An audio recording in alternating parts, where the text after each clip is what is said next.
দর্শক, নাইকো দুর্নীতি মামলায় খালেদা জিয়া সহ বাকি সবাই খালাস পেয়েছেন।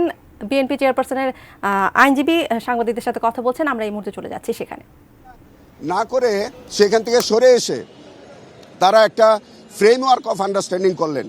এই ফ্রেমওয়ার্ক অফ আন্ডারস্ট্যান্ডিং হচ্ছে এটা জয়েন্ট ভেঞ্চার এগ্রিমেন্টের একটি ভিন্ন রূপ। এটা একটা চূড়ান্ত এগ্রিমেন্ট। সেইখানে বলা হলো যে এফইউতে বলা হলো যে তারা একটা জয়েন্ট স্টাডি বা যৌথ সমীক্ষা পরিচালনা করবেন। সেই সমীক্ষার পরে তারা যে বিয়েটা সাইন করবেন। এবং শেখ হাসিনা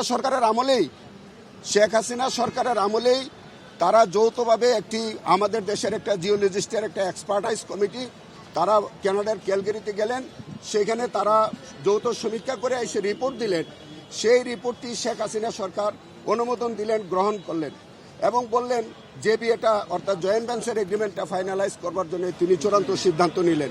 অ্যান্টিব্যাকটেরিয়াল অ্যাডিটিভ যুক্ত সেরা ওয়াটার ট্যাঙ্ক বিশুদ্ধ পানিতে ব্যাকটেরিয়া জন্মাতে দেয় না।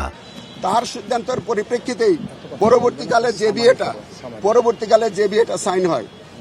এই মামলায় যে ঘটনাগুলি ঘটেছে, সম্পূর্ণ ঘটনা ঘটেছে তৎকালীন শেখ হাসিনা সরকার অর্থাৎ আওয়ামী লীগ সরকারের আমলে।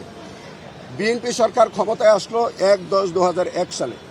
এর আগে নাইকুর যে দুর্নীতি যা হয়েছিল সব শেখ হাসিনা সরকারের আমলে হয়েছিল এবং সেখানে ২০০৭ সালে তৎকালীন কমিশন, দুর্নীতি দমন কমিশন একটি মামলা দায়ের করে, যার নাম্বার হচ্ছে ১৯, তারিখ হচ্ছে ৭/১০/২০০১। সেই মামলার মধ্যে শেখ হাসিনা সহ ডক্টর তৌফিক আলাহ চৌধুরী এবং তার ক্যাবিনেট মন্ত্রীরা সবাই আসামি ছিলেন। এবং আপনারা জেনে আশ্চর্য হবেন যে শেখ হাসিনা পরবর্তীকালে ক্ষমতায় আসার পরে তার অংশের এই মামলাটি, যার মূলত যেটুকুন ঘটনা ঘটেছিল সবটাই ছিল শেখ হাসিনার বিরুদ্ধে। তিনি এই মামলা তার কাছ থেকে উনি প্রত্যাহার করা অর্থাৎ কোয়াশমেন্ট করে নিয়ে যান হাইকোর্ট থেকে।